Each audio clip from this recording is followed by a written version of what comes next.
It's the final weekend of campaigning ahead of Uganda's presidential elections, and the main contenders appear to have narrowed their last-minute push to winning support in the country's capital, Kampala.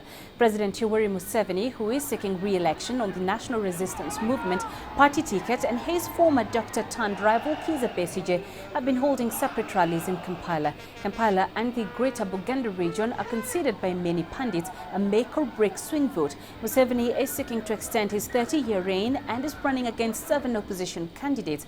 Uganda has just over 15 million registered voters out of an estimated population of 37 million.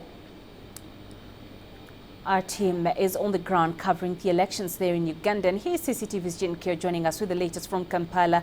So Jen, campaigns are now entering the home stretch. What's the mood like, and what are the key campaign events we're following?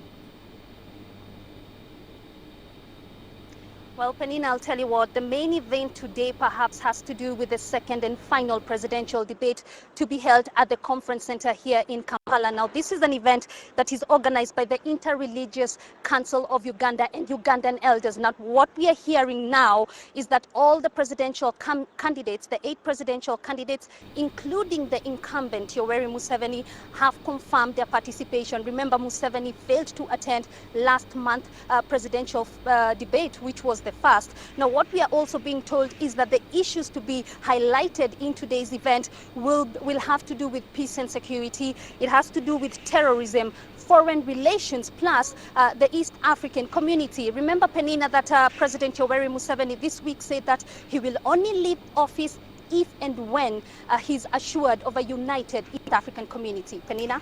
Jen, what are the issues likely to inform this election? Just expound on that a bit more for us.